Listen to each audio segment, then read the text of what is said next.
Hello everyone, so myself Anshul, welcome to my channel Miss Botanophilic and in today's video I'll be telling you about the topic C4 cycle. तो आज हम लोग C4 cycle या फिर hatch and slack cycle के बारे में पढ़ने वाले हैं। इससे पहले मैंने C3 साइकिल या फिर कैल्विन साइकिल पे ऑलरेडी वीडियो अपलोड करी है और C2 साइकिल पे भी मैंने वीडियो बनाई है। आज की वीडियो में हम लोग हैच एंड स्लेक साइकिल को कवर करने वाले हैं। ये भी एक बहुत इंपॉर्टेंट साइकिल है फॉर कार्बन फिक्सेशन। तो जिस तरीके से मैंने C3 साइकिल आप लोग को पॉइंट बाय पॉइंट एक्सप्लेन करी थी, उसी तरह से मैं आपको C4 साइकिल भी एक्सप्लेन करूंगी। तो सबसे पहले हम लोग स्टार्ट करते हैं C4 साइकिल के बेसिक नेम से। अगर आपका हैच एंड स्लेक आया है तो आप लिख सकते हो कि हम उसको C4 साइकिल भी बोलते हैं। अगर आपका C4 आया है तो वहाँ पे आप लिख सकते हो कि इसको हम लोग हैच एंड स्लेक साइकिल बोलते हैं। जैसे हमने C3 साइकिल पढ़ी थी तो वहाँ हमने क्या देखा था कि जो C3 साइकिल होती है ना, तो वो यूनिवर्सल होते हैं, मतलब वो सभी फोटोसिंथेटिक प्लांट में देखने को मिलेगी। लेकिन जो C4 साइकिल होती है वो सिर्फ C4 प्लांट्स पे देखने को मिलती है। C4 प्लांट्स वो प्लांट्स होते हैं जहाँ जनरली फोटो रेस्पिरेशन की जो प्रोसेस होती है वो बिल्कुल नेग्लिजिबल देखने को मिलती है। जो लीव्स होती है ना, वो क्रैंस एनाटॉमी शो करती है। तो जिन प्लांट्स की लीव्स में क्रैंस एनाटॉमी देखने को मिलती है उनको जनरली हम लोग C4 प्लांट ही कंसिडर करते हैं। अभी जो C4 प्लांट होते हैं, इसमें जो C4 साइकिल होती है ना, इसका कुछ ना कुछ बेनिफिट इनको मिलता है। पहला बेनिफिट तो ये मिलता है कि ये सेलाइन सॉइल रेजिस्टेंट होते हैं, हाईली सेलाइन सॉइल पे ग्रो कर सकते हैं इजीली।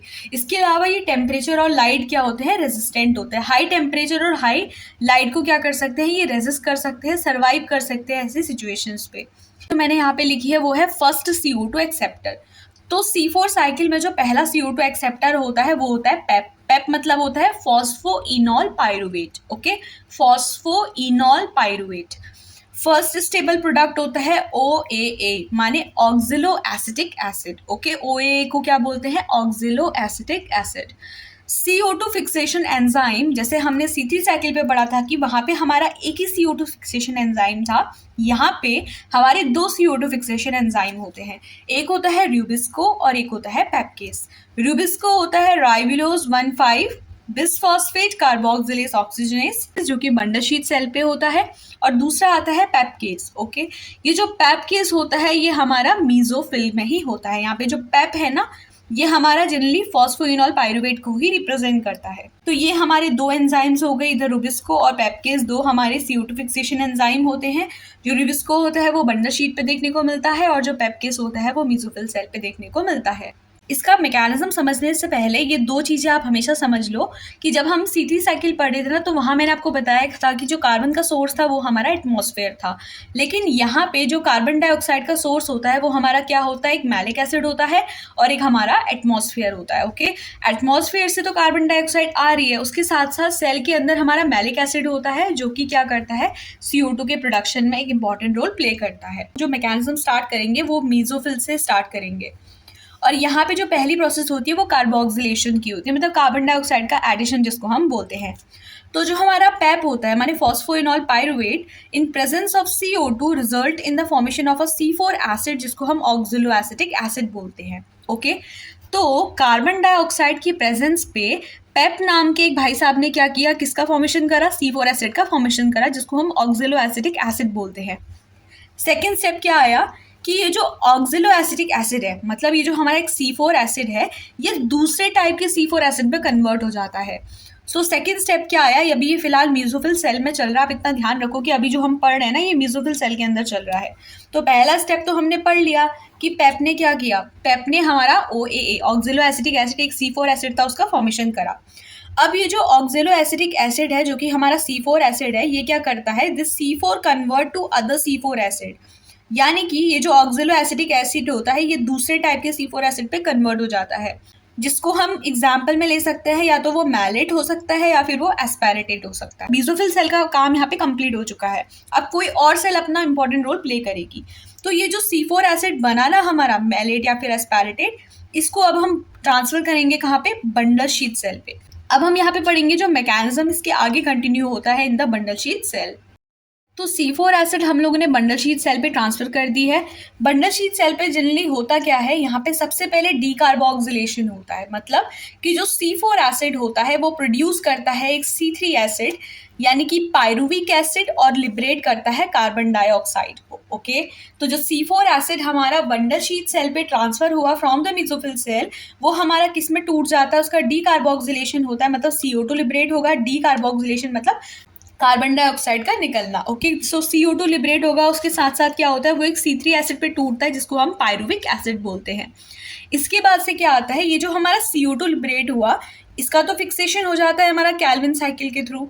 अब ये कहाँ एंटर कर जाएगा, ये एंटर कर जाएगा मीजोफिल सेल पे। ओके, बंडल शीथ सेल से अभी कहाँ दोबारा एंटर कर गया, मीजोफिल सेल पे। अब इसके बाद क्या होता है मीजोफिल सेल में, ये जो हमारा C3 एसिड या पायरुविक एसिड होता है, it result in the regeneration of the Pep using 2 ATP। 2 ATP use करते हुए क्या होता है हमारा, ये दोबारा से पेप यानी कि फॉस्फोइनॉल पायरुवेट का रीजनरेशन कराता है, और ये होता है in the presence of an enzyme जो कि कोल्ड सेंसिटिव एंजाइम होता है जिसको हम लोग पेप सिंथेटेज बोलते हैं। ओके, अभी हम इसका आगे डायग्रामेटिक रिप्रेजेंटेशन पढ़ेंगे तो आपको वहाँ पे ये चीज़ क्लियर हो जाएगी। तो ये स्टेप को हम रीजनरेशन बोलते हैं, जहाँ पे जो हमारा C3 यानी कि पायरुविक एसिड बना था वो दोबारा कहाँ ट्रांसफर होता है, वो ट्रांसफर होता है मीजोफिल सेल पे, और मीजोफिल सेल में ट्रांसफर होने के बाद वो रीजनरेशन कराता है पेप का, फॉस्फोइनॉल पायरुवेट का, एक कोल्ड सेंसिटिव एंजाइम के थ्रू जिसको हम लोग पेप सिंथेटेज बोलते हैं। ओके, अब यहाँ पे क्या, अगर हमें एक ग्लूकोज के मॉलिक्यूल को रिमूव करने के लिए 6 साइकिल की रिक्वायरमेंट हमें यहाँ पे लगती है। एक साइकिल में अगर हमारे क्या हो रहे हैं, 2 ATP यूज हो रहे हैं, तो 6 साइकिल पे कितने ATP यूज हो जाएंगे, हमें कितनी रिक्वायरमेंट्स होती है, 12 ATP। 12 ATP की हमें रिक्वायरमेंट होती है हैचेनस्लेक साइकिल पे। ओके, इसके बाद हम इसका एक डायग्रामेटिक रिप्रेजेंटेशन देख लेते हैं। तो एक सिंपल सा डायग्रामेटिक रिप्रेजेंटेशन है हैचेनस्लेक साइकिल का, बहुत ईजी वे पे एक्सप्लेन करने की कोशिश की है। तो यहाँ पे मैंने 2 टाइप की सेल्स आपको सबसे पहले रिप्रेजेंट करी है। तो ऊपर वाली हमारी मीजोफिल सेल है और नीचे की साइड जो है हमारी बंडल शीथ सेल है। ओके, हम बोलते हैं ना हमें MBA करना है, तो MBA बोलते हैं। तो M मतलब ऊपर की तरफ मीजोफिल सेल और नीचे की तरफ क्या हो जाती है, हमारी बंडल शीथ सेल होती है। ये बीच में जो आप देख रहे हो ना, ये प्लाज्मोडेस्माटा है जो कि 2 पर्टिकुलर सेल्स को आपस में अटैच करवाता है, तो जंक्शन है एक टाइप का। तो ये ऊपर वाली मीजोफिल सेल है, नीचे वाली हमारी बंडल शीथ सेल है।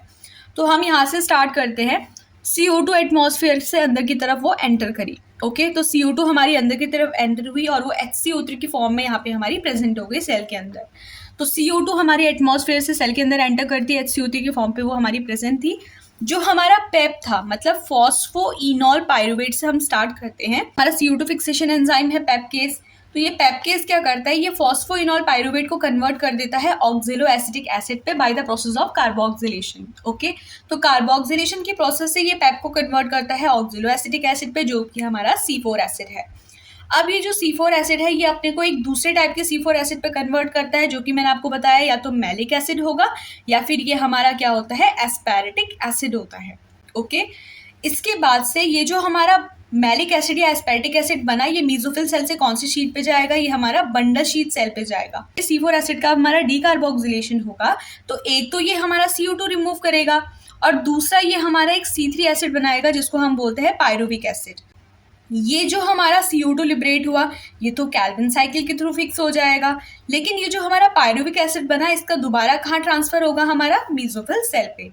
मीजोफिल सेल में एक एंजाइम होता है जो कि कोल्ड सेंसिटिव होता है, जिसको हम पेप सिंथेटेज बोलते हैं।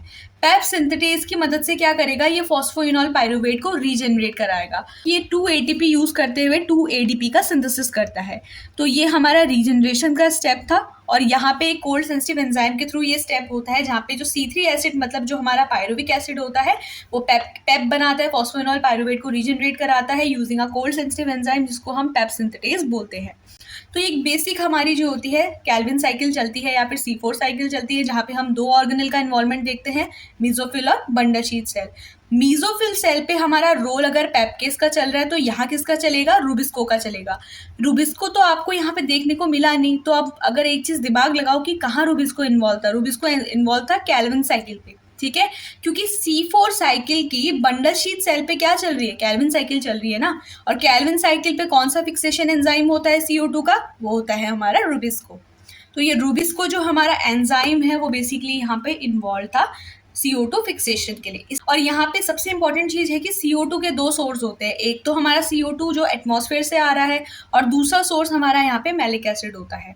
ये C4 साइकिल पे जो मैंने एक लेक्चर आपको दिया है ये आप लोगों के लिए हेल्पफुल रहा होगा। इसमें जो इंपॉर्टेंट पॉइंट्स हैं वो हम लोगों ने नोट्स के फॉर्म में ऑलमोस्ट कवर किए हैं। अगर आपके एग्जाम में क्वेश्चन आते हैं इस फॉर्म में, अगर आप इसको एक्सप्लेन करते हो तो गारंटी है कि आपको एग्जाम में इसमें कंप्लीट मार्क्स जरूर मिलेंगे। इसके अलावा अगर आपके कोई भी डाउट्स होते हैं तो आप मुझसे कमेंट सेक्शन पे पूछ सकते हैं, चाहे वो इस वीडियो से रिलेटेड हो या किसी और वीडियो से रिलेटेड हो। एंड आई होप कि ये वीडियो आप लोग के लिए हेल्पफुल रही होगी। अगर इससे आपको हेल्प मिली है तो आप अपने फ्रेंड्स और क्लासमेट्स के साथ वीडियो को जरूर शेयर करें। Okay, so that's all for today's video. If the video is helpful, then please like, share and subscribe. Thank you.